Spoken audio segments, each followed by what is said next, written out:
Welcome back. Today we're going to be talking about Dehancer, editing photos to that film-like emulation in Lightroom. Today I've got something seriously exciting to share with you. Now, I've always been a sucker for that vintage film-like photo vibe. I'm sure you all have too. And there's just something about it.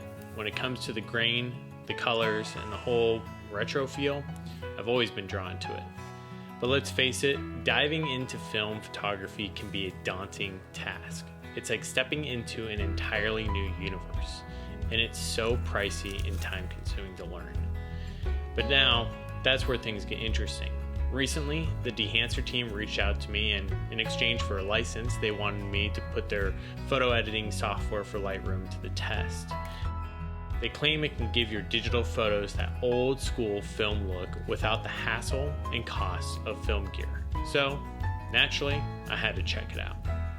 And that's what we're doing here today. Getting into the office, diving into the weeds, and getting after this editing. So, let's see how it turns out.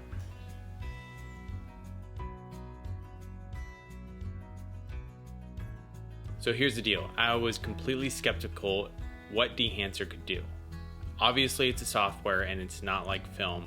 And as you know, film costs a lot. And you don't have to break the bank to really get into the film-like quality. With Dehancer, now you can take your normal shots, put it into the software, and get a complete film emulation, basically with a click of a button, which makes life so easy. And within the software, you can see how not only is it functional, it emulates several film profiles to give you a look and desire that you really want. What I noticed is it seems to be true to life colors, but obviously we need a little bit of a touch up from going from Lightroom over to Dehancer. Now you actually have to make some adjustments within the color profile itself. All right, so now that we're in the software, let's get this thing going. So I'm gonna come up here to the left-hand side and I'm gonna select my preset. Now this is where they have all the film emulation. You can go through and select any one of these that you want. It starts to give you different looks. Whatever you desire, it's absolutely great. For me, I'm gonna go with the Kodak Portra 400. Now, once you click on this, if you look on the right side, there are a ton of different dials here. They start to have little check marks in there because it is already started to emulate that Kodak Portra 400. But now we can really start to play with it and edit it how we please. So as we get in here, we want to enable some things. For me, this is a little dark. So I'm going to bring up the exposure compensation just slightly. Not too much. Temperature, I want to warm it up.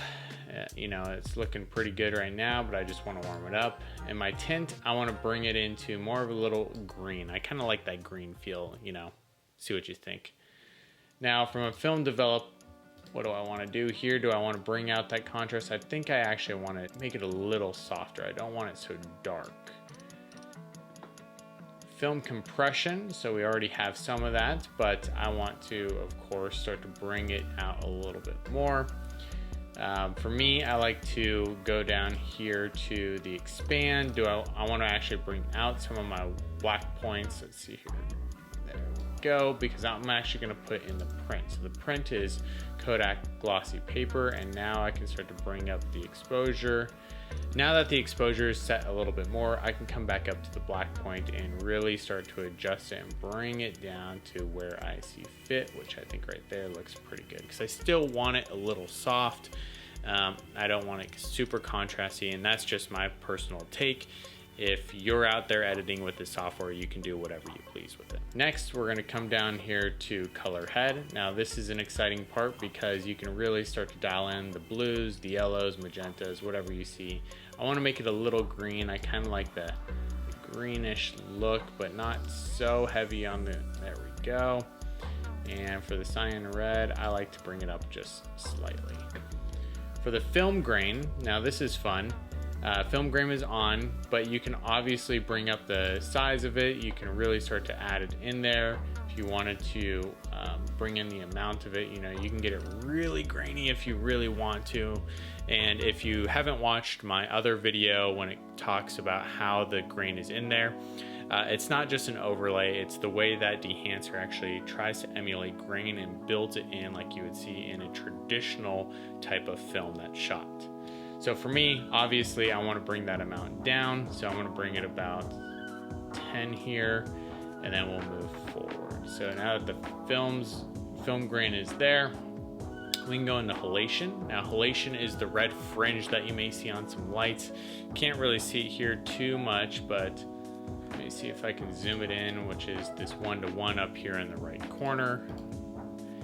You can kind of see a little halation here, but I can always mask it and bring up the local amounts. Now that the halation is brought up, we can turn off the mask mode, and you can see a little bit of the red fringing around the top here. If I were to drag it down, now I can actually bring this part down if I wanted to. Let's actually go to the local, there we go, so it's not so strong. The bloom is pretty cool. The bloom kind of gives it that dreamy look that you might like. I personally like the bloom, so we're gonna take it in here and we're gonna add it in. Here is the bloom, and we are good to go. Now the last piece is the vignette. I wanted to bring the vignette out a little bit because I like to see the grass. It gives it a little bit more depth and it doesn't look so contrasty. So now for me, it's a little too bright. I'm gonna come back up here to the exposure and I can bring that down just slightly. So there you have it. Now here's the cool thing. Once you're done with this, you can go ahead and hit OK, and it will automatically start to transfer back into Lightroom so that you can see the final product. All right, so that's it. You have the raw file back. It has that Kodak Portra 400 on it. You can start to play with it how you see fit here. Now, the only unfortunate thing that really kind of hits hard about this software is, let's say you have multiple scenes of this church here and you wanted to just copy and paste the settings. Well, unfortunately, you can't do that in Lightroom, so you can't sync everything up. You'd have to go through and go one by one into the actual app itself. Hopefully they change that in the future, but right now that's the case. But if you think about it, it's kind of like you're editing each photo as if that film were being developed picture by picture. Thanks for tuning in, and as always, I really appreciate you being here. Put a like, apparently that helps. Subscribe if you thought this was good, and I look forward to seeing you in the next film.